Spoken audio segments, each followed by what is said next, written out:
ABVP को थोड़ा उस समय की एबीवीपी को आज के एबीवीपी से कंपेयर करें। जिस समय संघ पर पाबंदी थी, एक विचार हुआ कि यूथ एक्टिविज्म जो समाज में पहले से ही था, उसके लिए कोई एक प्लेटफॉर्म बनना चाहिए। And in that discussion perhaps ABVP emerged and later on it grew as a pan India student organisation.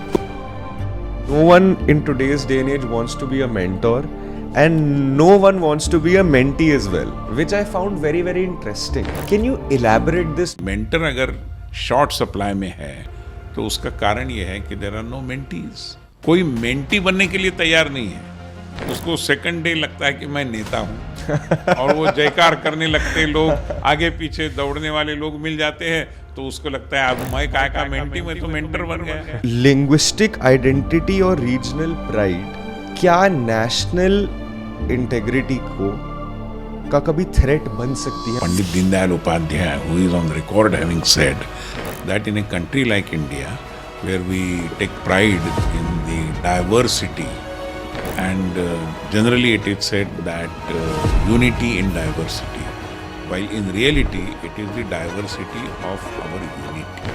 All languages in India are sister languages. Yes. हम अगर अपनी भाषा को प्रतिष्ठा देंगे तो भाषा प्रतिष्ठित हो जाएगी। कोई किसी के ऊपर कोई लैंग्वेज थोप नहीं सकता। अगर मैं दिल्ली से जाके महाराष्ट्र में रह रहा हूँ, मुंबई में शहर में रह रहा हूँ, मैं प्रयास कर रहा हूँ उस कल्चर को समझने की, वहाँ सेटल इन होने की, उस भाषा को समझने की, लेकिन मुझे भाषा नहीं आती, तो ठीक है या फिर मुझे भाषा आनी ही चाहिए? You have to understand that culture, and to understand that culture you have to respect and learn that language as well.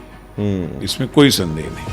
अभी इसके लिए वायुमंडल बनता नहीं, आजू बाजू के लोग भी हिंदी अंग्रेज में बोलते हैं तो मेरा काम तो चल जाता है, मगर क्या आप केवल काम चलाने के लिए काम कर रहे हैं या उस प्रदेश का सेंस ऑफ बिलोंगिंग नाम की एक चीज होती है, वो कब आएगी? नमस्कार दोस्तों, welcome to another episode of Akhil Kothari's podcast. Today I have with me Dr. Vinay Sahastra Buddhe ji. For my younger and non-political audience, he is one of the most admired and respected political intellectuals within the BJP and the political realm. From the national president of ABVP to the national vice president of BJP, from the corridors of parliament to the president of ICCR, he has been a backbone of the BJP, especially when it comes to things related to policy. In this podcast, we discussed the ABVP in the 1980s versus now, the BJP pre-2014 and post-2014, how the RSS has been the BJP's backbone. We spoke about if the BJP is facing a leadership vacuum at the state level, and then we discussed everything related to the current Maharashtra linguistic controversy. So stay tuned in and watch the entire podcast. If you like the video, please like, share, subscribe and do comment. Thank you so much. Namaste sir. First of all, it is a great honor to have you on my podcast. And आप इतना short notice पे आए, मेरे घर आए, shoot कर रहे हैं, तो पहले तो मैं बहुत ज़्यादा खुश हूँ. Thank you so much. My pleasure. Yeah. And I have been watching some of your podcasts, so Yeah. I thought Great sir. Thank you it's so good much. to interact with you Yeah. in this platform. Yes. So sir, I want to start off by asking you that you have been in the political realm since the 1980s and you've been a part of ABVP. I want to know sir कि क्योंकि अभी भी किसी को अगर politics join करनी होती है अर्ली स्टेज पे, दैट्स द फर्स्ट स्टेप जो स्टूडेंट पॉलिटिक्स होती है, स्टूडेंट एक्टिविज्म होता है. आप भी उसमें इन्वॉल्व थे, तो उस समय की ABVP कितनी अलग थी, कैसी थी, और अगर हम आज से कंपेयर करें, और उस समय आपने सत्याग्रह में भी पार्टिसिपेट करा था इमरजेंसी के समय में, अगर आप उसका भी थोड़ा अपनी वो वाली पूरी जर्नी बताएं और ABVP को थोड़ा उस समय की ABVP को आज की ABVP से कंपेयर करें, मैं पहले तो वही जानना चाहूँगा आपसे. ऐसा है कि all organizations grow along with the changing times. Yes. And therefore Vidyarthi Parishad was established in 1948-49. Basically जिस समय संघ पर पाबंदी थी एंड एक विचार हुआ कि यूथ एक्टिविज्म जो समाज में पहले से ही था, उसके लिए कोई एक प्लेटफॉर्म बनना चाहिए. And in that discussion perhaps ABVP emerged. Yes. And later on it grew as a pan-India student organization. But one must understand that as compared to other established student organizations, ABVP is way different. Okay. Because the kind of discussions that we come across in ABVP are about nation, about society, about the participatory role of students in general. जैसे ABVP में ये कहा जाता है कि छात्र कल का नहीं आज का नागरिक है जी. इसका मतलब है कि he has to think about the society, about the nation, even today. लोग अक्सर बोलते हैं कि आप कल के भारत के नागरिक हैं, तो ऐसा नहीं है. The moment you attain the age of majority, you become the citizen. You get the voting right as well. So it is in a way mandatory that you have to think about the society, about the country, about public affairs in general. ये सोच विद्यार्थी परिषद को अपने आप में अलग करती है. जी. That is one. Okay. और वो परंपरा आज भी बरकरार है. उस जमाने में स्वाभाविक था, मतलब today many people see that people join student activism with a particular design at times. Yes, that's true. They want to join politics later on, Yes. and there is nothing wrong about it. Yeah. But that time things were very different, because ABVP, and as you very well know, everybody knows that it is an organization inspired by the Rashtriya Swayamsevak Sangh. बिल्कुल. And the other organization, again inspired by a Sangha, which is the BJP, ji. was nowhere near the political power of that time. Yes. तो उस समय तो विद्यार्थी परिषद की राजनीति anti establishment राजनीति, मतलब विद्यार्थी परिषद का एक्टिविज्म, लेट मी करेक्ट, वो एंटी एस्टैब्लिशमेंट होना बड़ा स्वाभाविक था. और उसी पद्धति से वो आगे बढ़ा, आंदोलन भी उसी पद्धति से हुए. और जो स्थापित पूरी वास्तविकता है उसमें जो बदलाव की ज़रूरत है, उसके लिए उस समय के आंदोलन, उस समय का एक्टिविज्म होता रहा. आज थोड़ा स्वरूप बदला है नेचुरली. लोकल लेवल पर of course there are issues, and Vidyarthi Parishad takes to the street also and conducts several और agitations as well, which is a routine thing for any kind of student activism. Yeah. But beyond that, Vidyarthi Parishad has also been contributing to the national cause in multiple ways, which was not at that point of time. जैसे विद्यार्थी परिषद आजकल technology के students को इकट्ठा करते हुए उनकी प्रतिभाओं को आकार देने के लिए तरह तरह के कार्यक्रम आयोजित करती है. मेडिकल स्टूडेंट्स के लिए भी अलग पद्धति के कार्यक्रम होते हैं. सो नाउ विद्यार्थी परिषद activism has flourished in multiple ways, and in a way a customized nature of activism has evolved, which is suited to that particular area. It may be medicine, it may be in technology, it may be law for that matter. उस लिहाज से विद्यार्थी परिषद का आकार भी बढ़ रहा है, उसकी व्यापकता भी बढ़ रही है. You referred to emergency. And did you also go to the jail? Yeah, let me recall. I mean, those were very mesmerizing days in a way. और हमारे जिस कॉलेज में मैं पढ़ता था वहाँ पर उसके पहले भी 2-3 सत्याग्रह हुए थे. तो कई हमारे मित्रों ने सत्याग्रह किया, तो मन में आया कि अगर वो कर सकते तो हम क्यों नहीं कर सकते. और यही तो ओकेजन है. बिल्कुल. हमारी पीढ़ी, आपकी पीढ़ी, इनको कोई स्वाधीनता संग्राम में जाने का तो अवसर मिला नहीं. हम तो स्वाधीनता के बाद जन्मे हुई पीढ़ी है. But then, and that was also a kind of second war of independence in a way. मतलब फ्रीडम स्ट्रगल एक अलग तरीके का फ्रीडम स्ट्रगल था. तो उस दृष्टि से सोचा गया कि क्यों ना हम ज्वाइन करें. तो हमारे कॉलेज में सत्याग्रह हुआ था. और बड़ी रोचक बात है कि मेरे कॉलेज में, मैं पुणे के सर परशुराम भाऊ कॉलेज का छात्र था, तो उसके पहले जितने सत्याग्रह हुए उसमें लड़कियां भी थी, लड़के भी थे, लड़कियां भी थी, मगर कैंपस पर महिला पुलिस उपस्थित नहीं थी. अच्छा. तो नारे देते हुए, भाषण करते हुए उनको बहुत समय मिला, क्योंकि जब तक महिला पुलिस नहीं आती उनको हाथ नहीं लगा सकते. बिल्कुल. तो अच्छा हुआ. हमारी जो बैच थी सत्याग्रहियों की, उसके में एक भी महिला नहीं थी. हम सारी, मतलब संजोग की बात है कि हम लगभग 17-18 लोग थे, all were male. But incidentally, on that day, on the campus, there were only women police. Okay तो वो भी हमें नहीं हो मतलब सकता हिरासत में नहीं ले पाई, तो फिर मेल टुकड़ी एक पुलिस की मंगानी आई। पड़ी, उसके तब तक हमें काफ़ी समय मिला। तो इस तरीके से बहुत रोचक बातें हुई, और जेल में जाना, सारी सत्याग्रहों की बैरक थी हमारी। ये बात सही है कि the atmosphere was that of uncertainty everywhere, nobody knew, I mean how long are you going to be Kept in there jail. Behind the bars. Yes मगर वो होते हुए भी एक शिविर जैसा वातावरण था, सीखने के लिए काफ़ी मिला हमें, कई सारी इंसाइट गैदरिंग हुई।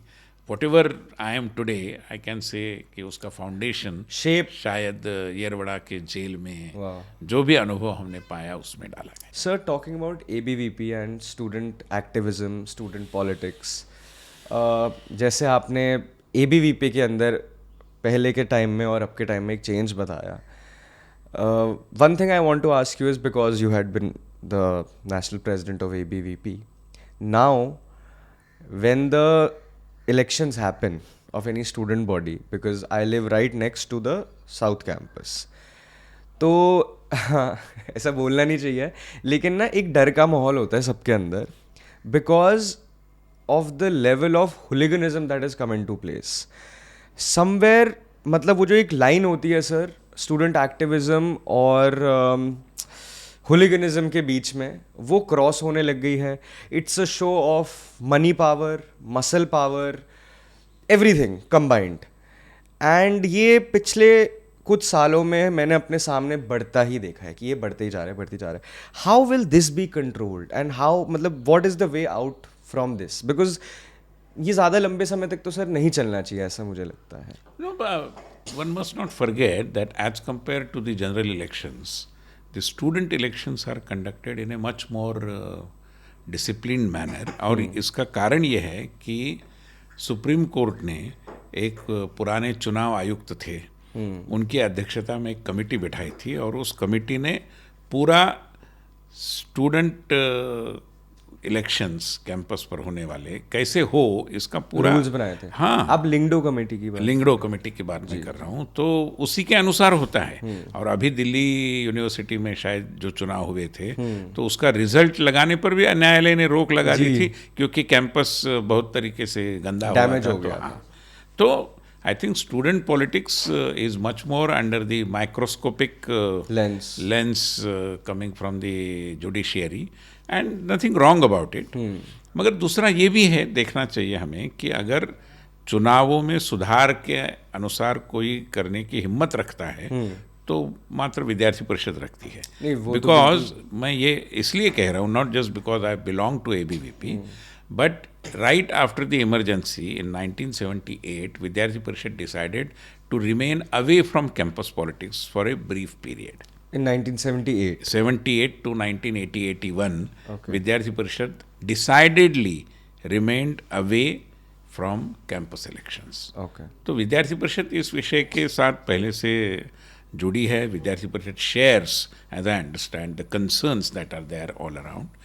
But I may also hasten to add over here कि ये जो चुनाव की प्रक्रिया है, इसमें अधिक साफ सुथरा ऐसा कोई एलिमेंट अगर लाना है, तो इसके बारे में छात्र संगठनों ने मिलकर सोचना चाहिए। शिक्षाविदों ने, वाइस चांसलर्स ने, कॉलेज के प्रिंसिपल्स ने इकट्ठा आकर डेफिनेटली फिर एक बार सोचने की ज़रूरत है। I believe the emergence of social media will also deeply impact the way campaigns are conducted. Definitely, sir.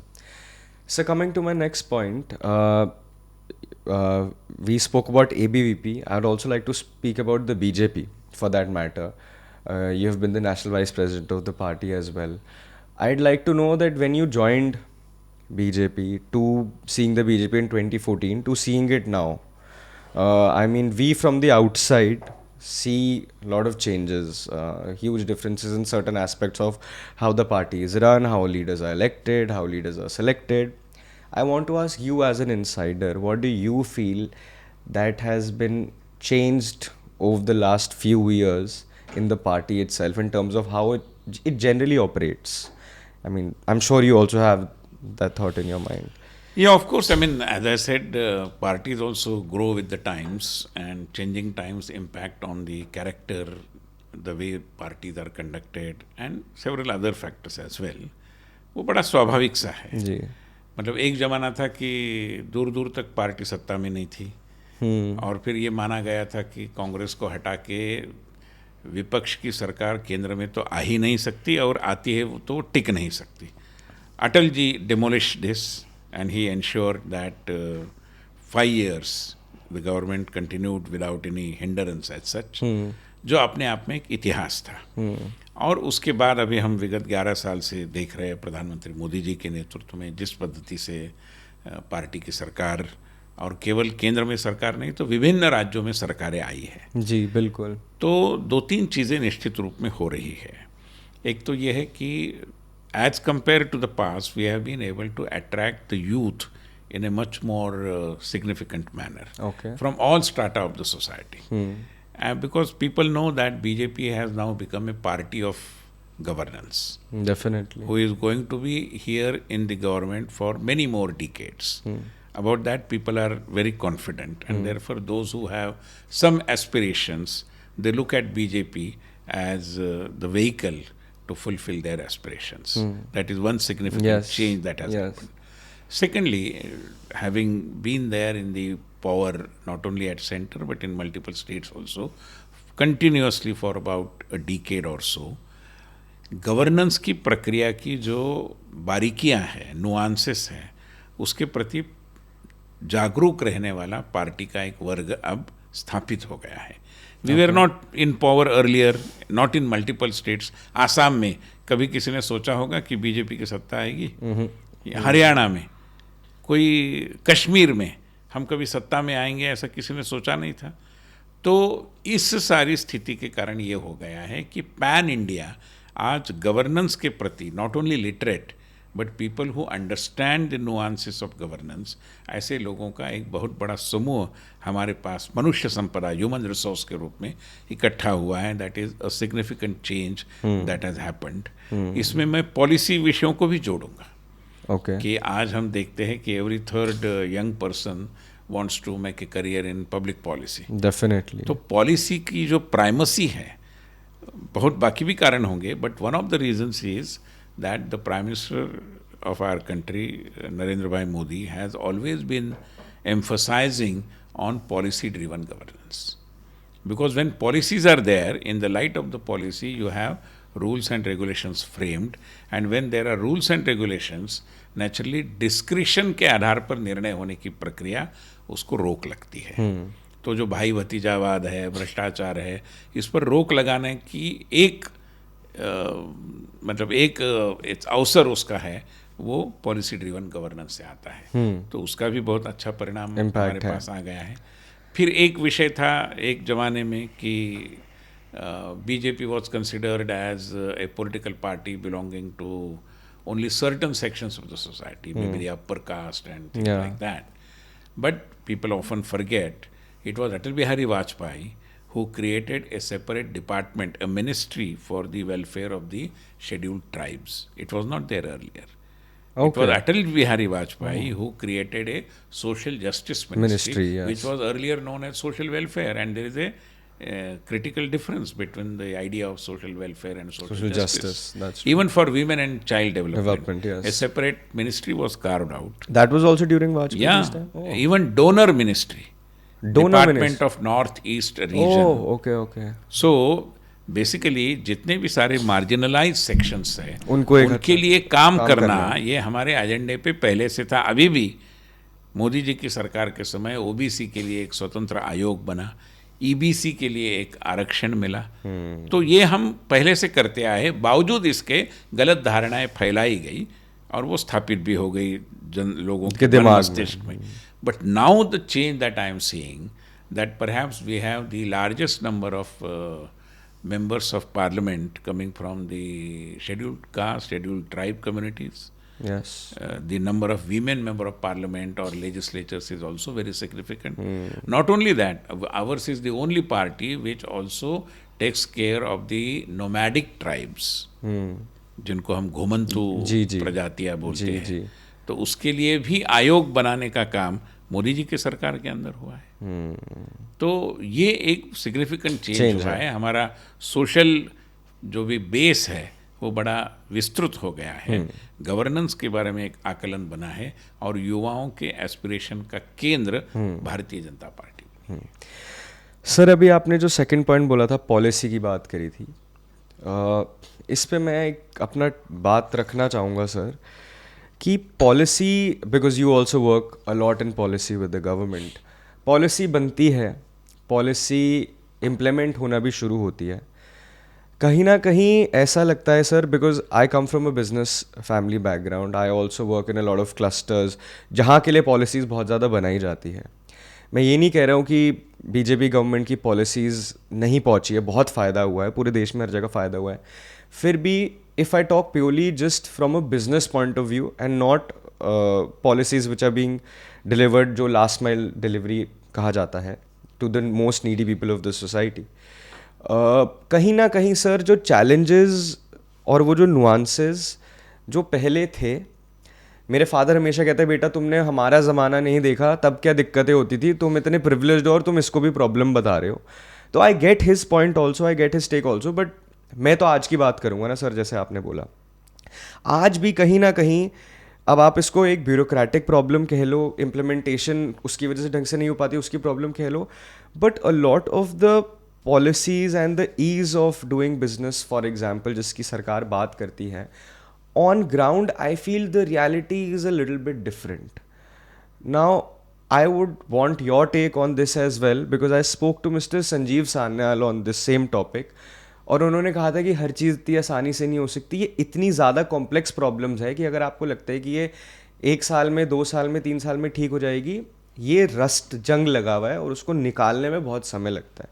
So I want to know your take also sir कि कितना समय, when do I see that working in terms of the business sector in India where we are lot of policies are implemented, जहाँ पे actually में हमें एक दिन लगेगा कि यार a businessman is not being targeted or being threatened, rather being respected in a way.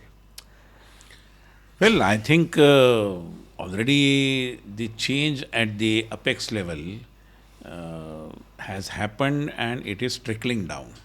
You would see that perhaps Prime Minister Modi must be the first Prime Minister of this country who has, in the midst of business persons and traders, has openly commended their contribution, saying that you are the wealth creators.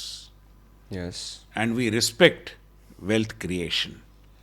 हम ऐसा नहीं मानते, वो जो एक socialistic hangover था ना, उससे हम बिल्कुल बाहर आ गए।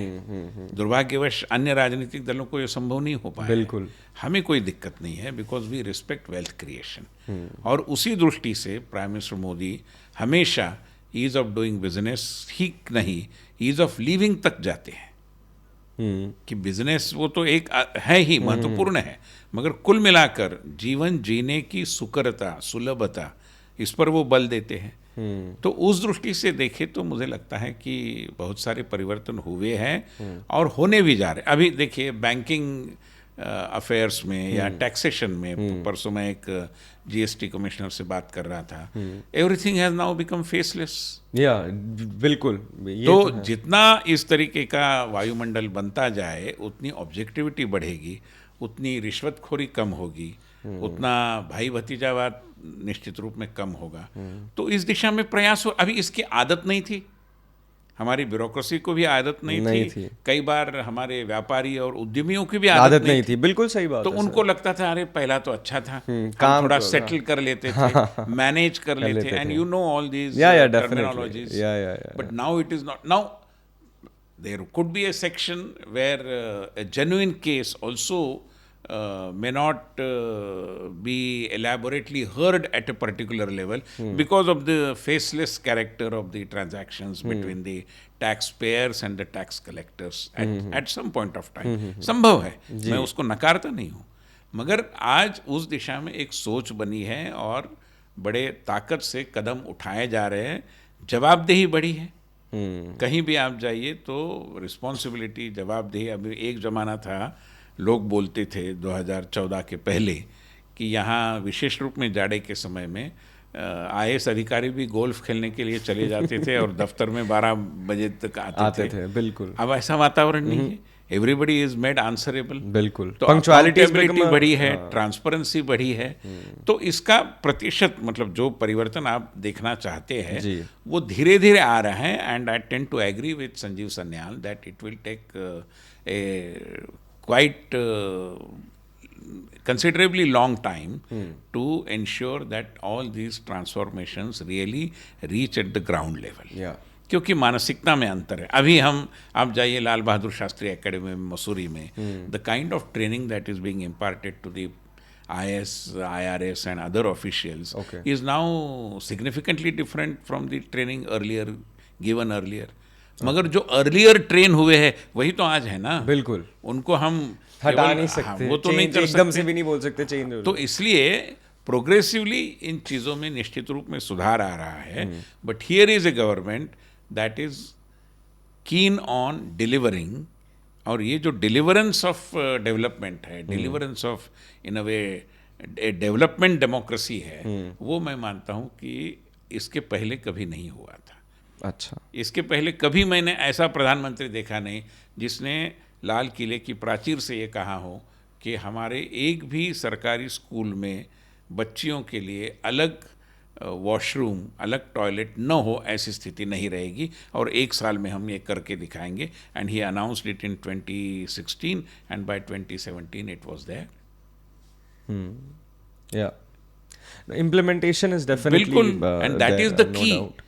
And maybe you are aware, Prime Minister himself conducts a program called, a meeting called Pragati, where every other chief secretary of every other state is made answerable. क्योंकि ये चीफ सेक्रेटरी महोदय या उनकी सरकारें प्रॉमिस करती है कि अगर रेल लाइन जाने वाली है किसी प्रदेश से, नया प्रोजेक्ट है, सरकार ने तो पैसा आवंटित कर दिया है, there is a budget provision also, but then it is the state's responsibility to ensure to get the clearance from the environment department or the forest department. तो उनको कहा जाता है कि आपने जब कहा था कि 25 जुलाई तक ये होगा, आज 25 अगस्त है, क्यों नहीं हुआ? कि फाइल लेके बैठो मत। हाँ, अब तक क्या था, ऊपर वाले भी पूछते नहीं थे, नीचे वाले जवाब देते नहीं थे, सबका सेट था। हाँ, सबका सेट था। अभी ऐसा नहीं है। Everybody is now made answerable. That is a significant difference that people are here to experience. Even the cabinet ministers I hear from whoever has spoken to as well, they all say that, you know, it was never that we saw such kind of accountability in our lives that we have to see and face today, which is a very, very good thing. Absolutely. Yeah. Absolutely. Yeah. Coming to leadership also, sir, I want to ask you, India में इतने सारे states हैं, सारे state के अलग अलग अपने regional leaders हैं। पहले के समय में ऐसा देखा जाता था कि जो रीजनल लीडरशिप थी, एमिनेंट नए लीडर्स बहुत ज़्यादा निकल के आते थे एक यंग एज से ही, और फिर वो till the time they were से 30-40 they were in very big leadership roles, say 15-20 years back we used to see that. Now I will say this not just for the BJP, I would want to say this for the general political realm, is that कि हमने नए leaders देखने बहुत कम कर दिए हैं, eminent leaders, not just any leader who's coming up, but actually leaders who have made it very, very big. This is what I feel across the political realm. If you feel so, why do you feel is this happening, or is it actually a strategy that political parties have कि जो continuity है उसको maintain करनी है? What is your say on that? No, I disagree, especially in the context of BJP. अभी बहुत सारे उदाहरण लिए जा सकते हैं, जो तत्काल नाम मेरे सामने आ रहे हैं उसके अनुसार अगर मैं बात करूं तो हमारे महाराष्ट्र के मुख्यमंत्री देवेंद्र फडणवीस जी, he is a young leader, aspiring leader, he has proven his mettle.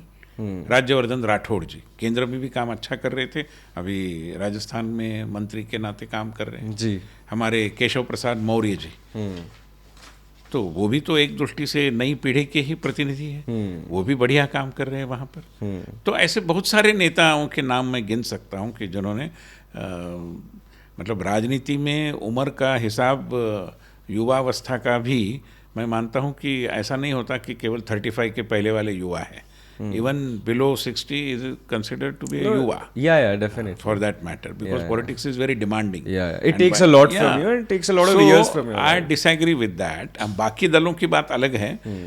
BJP में ऐसा नहीं है, और बीजेपी में लीडर्स को ग्रूम करने की अपनी एक पद्धति भी है. सेकंड लाइन ऑफ कमांड हमेशा तैयार रहती है. Ours is the only party where we provide training to the young and upcoming leaders. We have a training department. We have some institutions also working for the... You also work a lot in that. For honing the leadership talents amongst the young and upcoming leaders. तो वो हो रहा है. अभी इसमें अगर रुकावटें या दिक्कतें कहीं से निर्माण हो रही है तो वो मल्टीप्लिसिटी ऑफ इलेक्शंस के कारण. एंड देयरफॉर इसका अक्सीर इलाज जो प्रधानमंत्री जी ने ढूंढा है कि we are going to one nation have simultaneous elections for Lok Sabha and Vidhan Sabha. इसका नतीजा क्या होगा? नतीजा ये होगा कि युवाओं को जो एक अनिश्चितता के वायुमंडल में हर साल रहने पड़ता है, और युवाओं को नहीं, सरकार को भी, because every year is an election year, so they can not take bold and drastic steps. वो नहीं ले सकते. उससे वो सरकार की मुक्तता होगी. सरकार को अच्छे निर्णय जो जनहित के हैं, केवल जनप्रियता के नहीं, उन निर्णयों को लेने में सुकरता होगी, स्वाभाविक होगा. युवाओं के लिए भी जो हमेशा एक अनिश्चितता का माहौल रहता है, वो एक बार चुनाव हो गया तो 5 साल उनका अपना कार्यक्रम तय है, because there are not going to be elections every year. We are not in just political mood all the time. तो वो जो इलेक्शन मोड रहता है राजनीति का, उस पर एक काबू पाएंगे हम. उसका एक और अच्छा परिणाम होगा वो ये कि आज जो केवल घरानेबाज राजनीतिक दलों का सिलसिला हम देखते हैं, except for BJP and the communist parties, most political parties are dynastic political parties. Yeah. And they exploit this multiplicity of elections to the hilt. Ill-gotten money, और उसको सुरक्षित रखने के लिए अपने बेटे, बेटी, बहू, इनके पास ही चाबियां दे दो. ये जो सिलसिला चल रहा है उस पर रोक लगेगी, क्योंकि ill-gotten money उसके अवसर ही कम हो जाएंगे जब चुनाव की संख्या कम होगी. बिल्कुल सही बात है. तो उस दृष्टि से I think this is going to be a mother of all political reform. सरकार का पैसा भी कितना बचेगा? बिल्कुल बचेगा.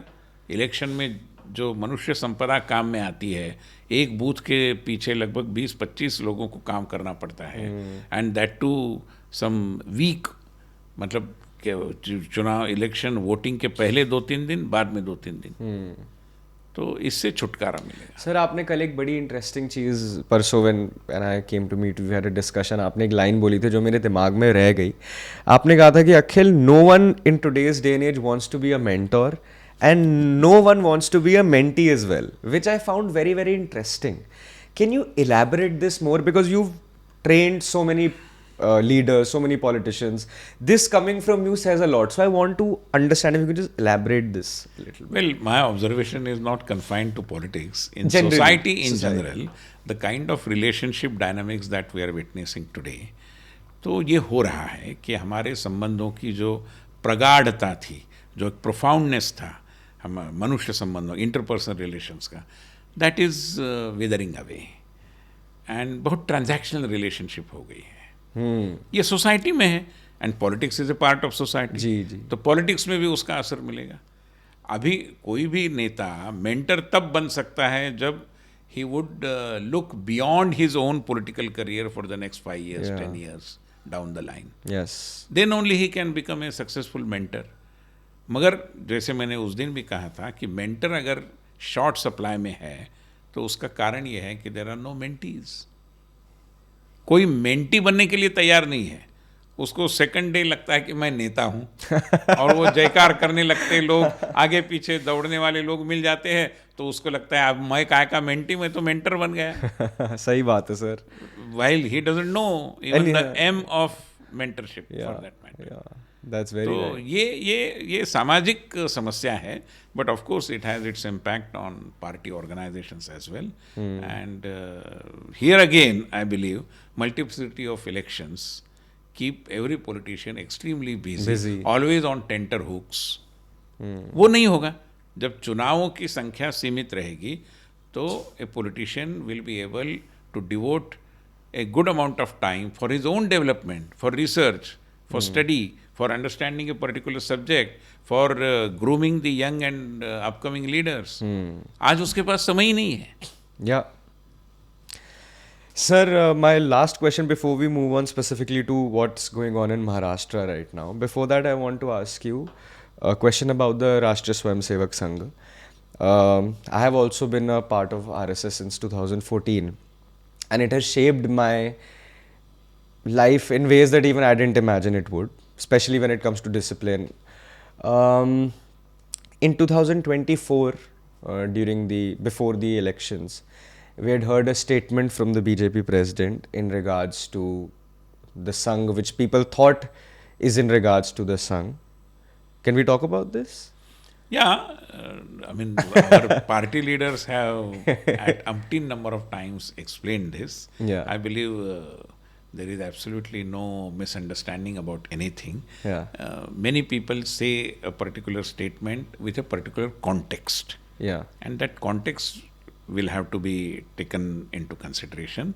BJP was, BJP is, and BJP would continue to be an organization inspired by Sangh. संघ हमारी मातृ संस्था है जी. तो इस पर उस कोई चर्चा की बहस बात करने नहीं का है. कोई कारण ही नहीं है. हाँ ठीक है सर. हाँ ठीक है, आपने क्लियरली ये चीज़ बोल दी. Moving on to Maharashtra sir, अभी रिसेंटली पिछले 15-20 दिन से बहुत ज़्यादा महाराष्ट्र चर्चा में भी रहा है regarding the linguistic issues that are coming up there, and also sir, linguistic identity और regional pride क्या national integrity को का कभी threat बन सकती है? मैं इससे पूछना शुरू करना चाहता हूँ. No, I think our thoughts and our ideas are very clear about it. It was Pandit Deendayal Upadhyaya who is on the record having said that in a country like India, where we take pride in the diversity, and generally it is said that unity in diversity, while in reality it is the diversity of our unity. Okay. We are one, but that oneness is manifested in multiple ways. तो इसलिए diversity है. Okay. Diversity को हम अगर गलत interpret करेंगे तो diversity में become a force for dividing the society, for the fragmentation of the society. जी. And Indian society as such, regardless of linguistic cultures and other things as well, was definitely one people, one society, one culture. आजकल culture शब्द का उपयोग बहुत गैर जिम्मेदाराना तरीके से हो होता है. हाँ, मगर मैं मानता हूँ कि हमारा कल्चर एक ही है. अगर ये नहीं होता तो हमारे त्योहारों में समानता क्यों होती? सही बात है. जब बिहू आता है वहीं बैसाखी है, वहीं पर हमारा गुड़ी पाड़वा है, उगाड़ी भी उसी समय है. तो we are one, no doubt about it. इसमें कोई संदेह होने की जरूरत नहीं है. अभी जहाँ तक लिंग्विस्टिक आइडेंटिटी की बात है, all languages in India are sister languages. Yes. और उस दृष्टि से उसमें कोई प्रतिस्पर्धा का भाव होने की आवश्यकता नहीं है. हम अगर अपनी भाषा को प्रतिष्ठा देंगे तो भाषा प्रतिष्ठित हो जाएगी. अभी हम प्रतिष्ठा नहीं देते, इसके तरह तरह के उदाहरण हैं, चाहे वो हिंदी भाषी हो, चाहे मराठी भाषी हो, चाहे कन्नड़ भाषी हो. प्रतिष्ठा देने का पहला उदाहरण है, मतलब पहला काम है जिससे प्रतिष्ठा प्राप्त होती है, उस भाषा में बोलना. जी. If we abandon speaking in Hindi तो हिंदी को प्रतिष्ठा कैसे मिलेगी? If we stop talking in Marathi, Marathi को प्रतिष्ठा कैसे मिलेगी? तो इसलिए सबसे अहम है कि उस भाषा में बोलो. फिर जैसे उस भाषा में बोलने का प्रचलन बढ़ेगा, जो उस भाषा के भाषी नहीं है उनको भी लगेगा कि हमें भी इस भाषा में बोलना चाहिए. जैसे तमिलनाडु में होता है, जैसे बंगाल में होता है, वैसे हर जगह होना चाहिए. And I must bring it to the notice here that it is the Modi government which has emphasized on the importance of mother tongues. अभी मदर टंग कहीं बाहर से तो नहीं आई ना, यहाँ की रीजनल भाषा ही हमारी मदर टंग्स है. तो उनको प्रतिष्ठा, मदर को जो प्रतिष्ठा देनी चाहिए वही प्रतिष्ठा मदर टंग को देनी चाहिए. वो अगर हम करेंगे तो किसी भी भाषा को कोई भी कुंठित नहीं कर सकता। Languages are here to stay, they will have to grow as a part of the mosaic of different languages that we have. In our country. And for several years, for several centuries, I would say, we have sustained this. So there is absolutely no reason to put one language group against another language group, or to talk about which language is superior and which language is inferior. Of course. All languages are equally meritorious. They deserve equal kind of Prestige, equal kind of respect, और उस दृष्टि से इसको देखना चाहिए। मगर जब चुनाव निकट आते हैं तो ऐसे विषयों पर राजनीति करने की एक प्रबल इच्छा कभी कभी बन जाती है। तो महाराष्ट्र में वही चला। अभी जिन नेताओं की चर्चा होती है और जो नेता मराठी के सेवियर्स के रूप में आगे आ रहे हैं, उनके बच्चे अंग्रेजी मीडियम में पढ़ते हैं। हाँ सर, मैं उस पर भी आऊँगा, मैंने उस पर भी आना है। उससे पहले मैं आपसे जानना चाहता था कि ये अभी तो हम इसको इतना ज़्यादा मीडिया में सुनने को देखने को मिल रहा है हमें, आपको याद है क्या सर कि ये जब आप महाराष्ट्र में पहले थे तो ये बात कब उठी? आपको ऐसा कोई पहला इंसिडेंट्स अपने लाइफ की जर्नी में याद हो जब एक्चुअली में ये बात महाराष्ट्र में पहले उठी, इससे सबसे पहले? Well, the history of Marathi language related activism, I won't say it politics because it was not politics. Activism. Genuine pursuance of a cause starts from 1957 जब हमने linguistic states को carve out करने का निर्णय किया। Yes. और महाराष्ट्र उस समय मुंबई या बॉम्बे स्टेट का हिस्सा था जी। और गुजरात और महाराष्ट्र दोनों और कर्नाटक का भी कुछ हिस्सा उसी में था जी। इवन तेलंगाना का भी था। ओके। तो फिर जब भाषा के अनुसार प्रांत रचना की बात आई तो गुजरात और महाराष्ट्र दो अलग अलग किए गए, और उस समय ये विषय काफ़ी ज़ोर से आया कि जितने सारे मराठी स्पीकिंग एरियाज़ हैं, जहाँ जहाँ मराठी पॉपुलेशन रहती है, वो महाराष्ट्र में आने चाहिए। उसके अनुसार ही मुंबई महाराष्ट्र का हिस्सा बन गया, और भी कुछ हिस्सा आना ज़रूरी था मगर वो आ नहीं पाया, वो खैर इतिहास की बात है जी। तो उस ज़माने से मराठी एक हमारे डिबेट का, हमारे कन्वर्सेशन का एक विषय बना हुआ है, and nothing wrong about it definitely. But जो उसके अनुसार काम होना चाहिए था वो विभिन्न सरकारों के द्वारा उस जमाने से ही होना चाहिए था, वो नहीं हुआ। जैसे हाँ जी, बॉम्बे को मुंबई कहना चाहिए। हाँ। ये बॉम्बे कहाँ से आया? हाँ। ये तो हमारे राम नाईक जी ने प्रस्ताव लाया, सदन में बोला, तो बॉम्बे का मुंबई हो गया। ओरिजिनल नाम है, क्यों आप बॉम्बे करते हैं? कोई जरूरी नहीं। अभी वाराणसी नाम है, ये बनारस तो ब्रिटिशों ने दिया हुआ नाम जी। है। ठीक है, हम दोनों नामों के आधार पर आज काम कर रहे हैं, nothing wrong about it, but the original name of Mumbai was Mumbai, not Bombay. Mumba Devi से मुंबई आया। ये बॉम्बे तो एक भ्रष्ट रूप था, उसको हटाने का काम किसने किया? हम ही ने किया। मराठी ये हमारी भाषा है, उसको क्लासिकल लैंग्वेज का दर्जा मिलना चाहिए, इसके लिए काम किसने किया? मोदी सरकार ने किया। मगर किसी भी भाषाई समुदाय को ये चाहिए कि उस भाषा को वो प्रतिष्ठा देने के लिए काम करे। आज हुआ क्या है कि मुंबई जैसा शहर जो एक कॉस्मोपॉलिटन सिटी है, एंड मेनी पीपल हर रोज़ की बोलचाल के लिए हिंदी का प्रयोग करते हैं। Again nothing against Hindi, but if your mother tongue is Marathi, if your state language is Marathi. कई बार क्या होता है, मैं एक पर्सनल अनुभव बताता हूँ। आजकल तो लोकल ट्रेनों में मुंबई में भीड़ बहुत रहती है, उस ज़माने में भी थी।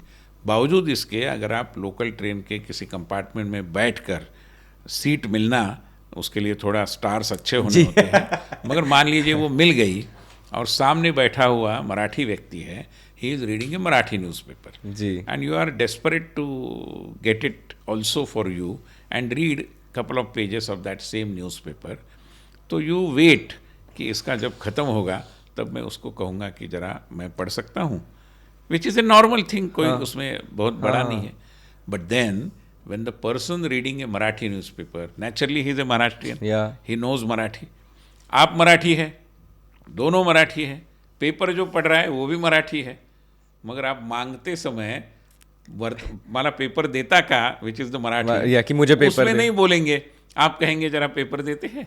ओह, इतनी हिंदी का वाह। प्रभाव आपके ऊपर आ गया है। इसको निरस्त करना आप ही का काम है। आप अगर बोलेंगे मराठी में तो मराठी का तो मतलब मराठी के सेवियर्स के रूप में अपने आप को प्रस्तुत करने वाले लोगों ने भी मराठी को इज्जत देनी चाहिए। जब उनके बेटे बेटियां अंग्रेजी मीडियम के माध्यम में जाते हैं और कहते हैं उसमें क्या गलत है, सही बात है। then I think there is a contradiction. Yeah. Yes. No, definitely there is a contradiction over here. Sir, there is a same how there is a debate on linguistic issue going on in Maharashtra. Same is like that in Tamil Nadu as well.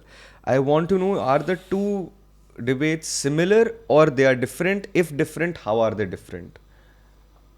Well, in every state there are sections of politicians who try to whip up emotions on the subject of language. But I would only say that this is the considered view of not just BJP but the Sangha as well, that we can definitely live with multiple linguistic identities. One language group need not be pit against the other language group. Tamil, one of the oldest languages, is also a very respected language. Definitely. और उस दृष्टि से तमिल भाषा के प्रति एक स्वाभाविक गर्व होना, अभिमान होना, ये बड़ा स्वाभाविक है। और हम भी तमिल को भारतीय भाषा भगिनियों की एक भगिनी ही मानते हैं। तो उसमें कोई कंट्रोवर्सी करने का, कोई बेकार का डिबेट चलाने का कोई कारण नहीं। कोई किसी के ऊपर कोई लैंग्वेज थोप नहीं सकता।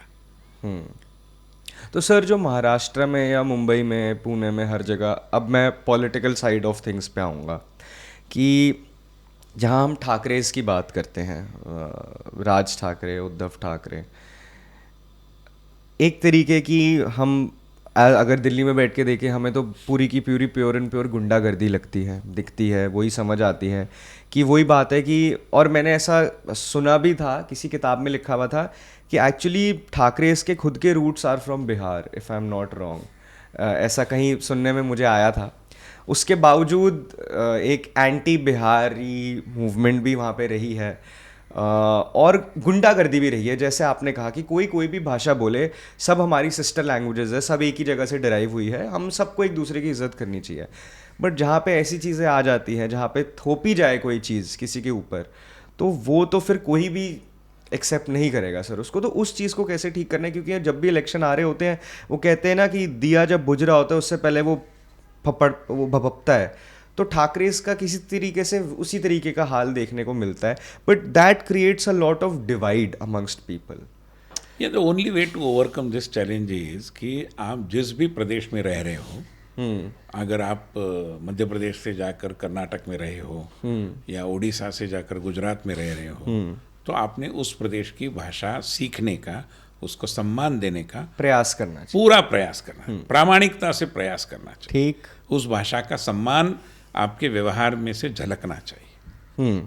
ये, और देखो, भाषा संस्कृति की वाहक होती है। If you want to understand the culture, You need to understand the path language. goes via the language. Yes.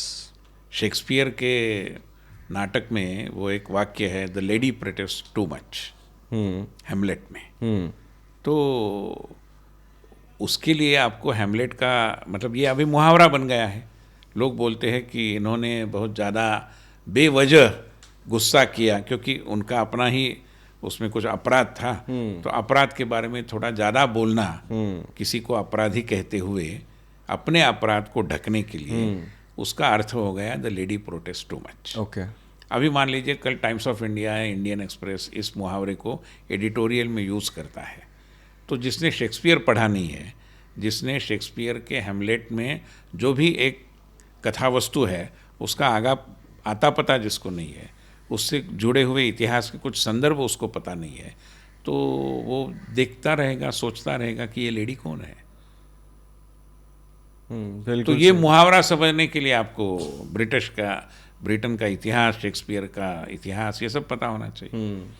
तो ये जैसे है वैसे हर भाषा के बारे में है।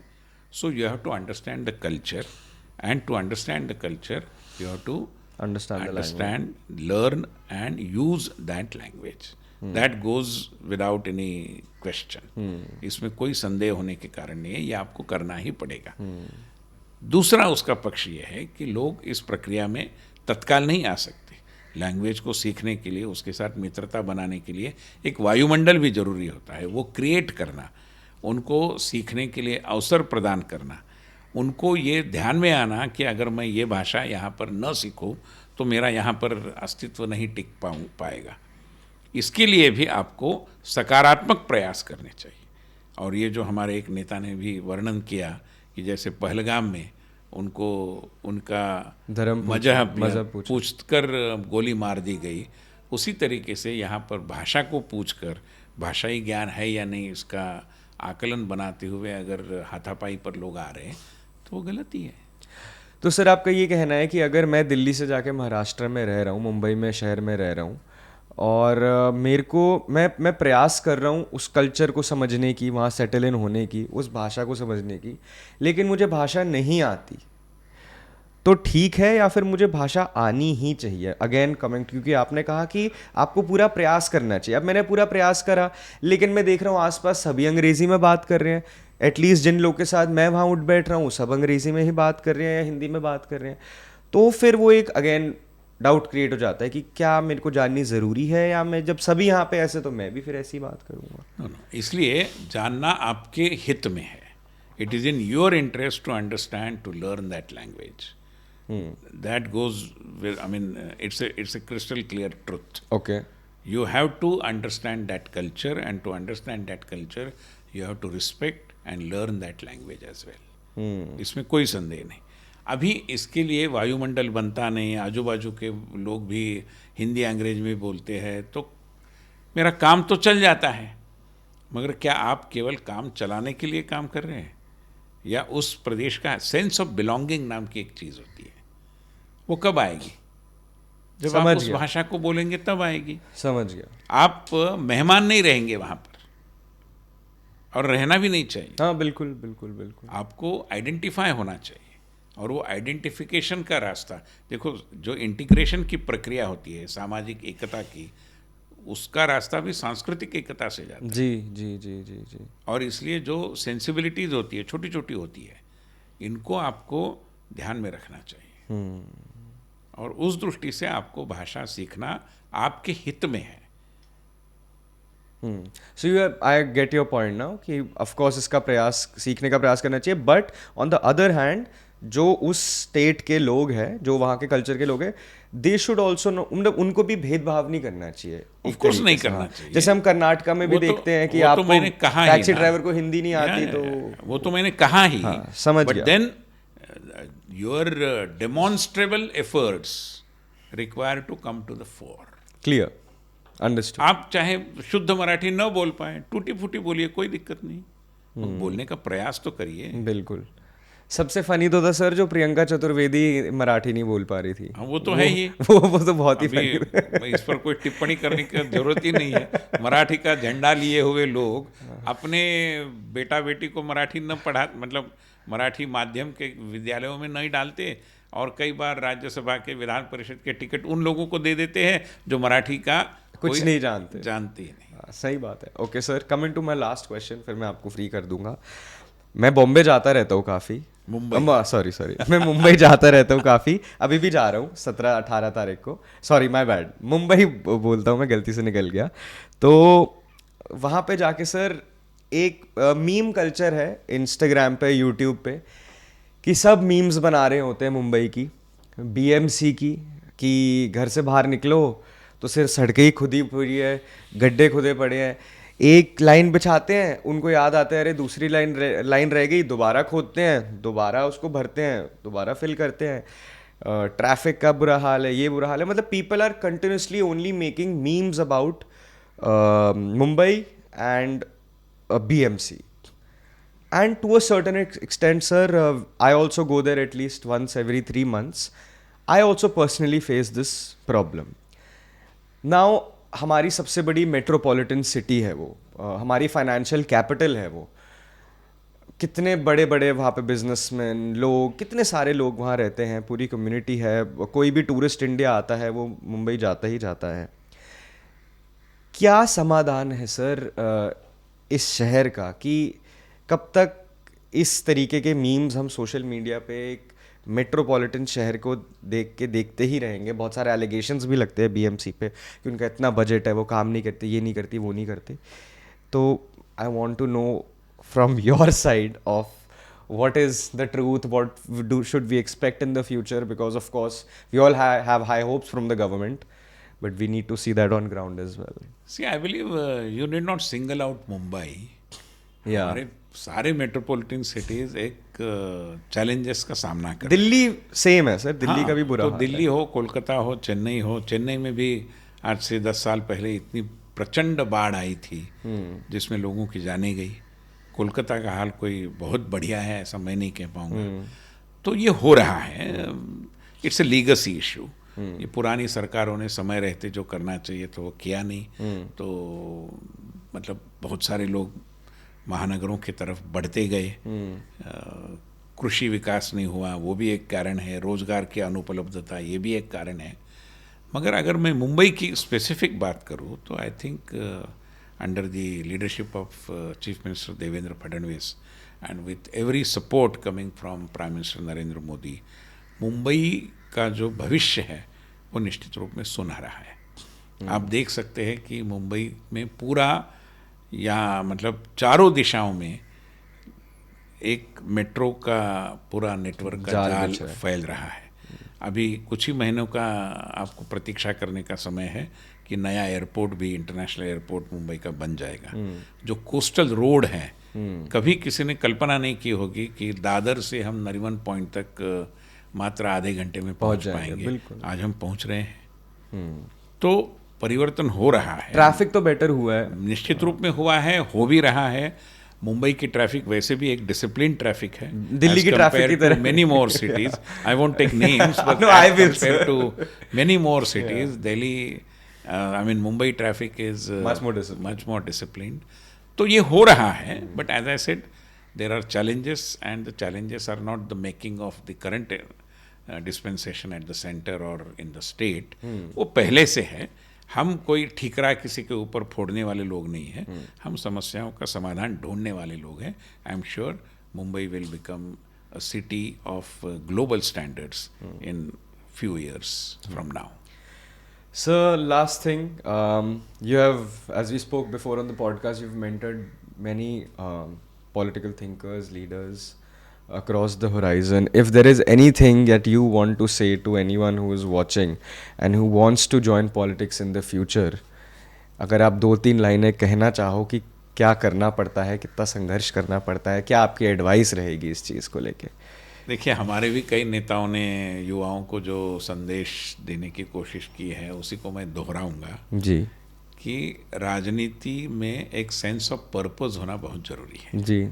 हम क्यों राजनीति में हैं, इसका एक प्रामाणिक जवाब आपके पास होना चाहिए.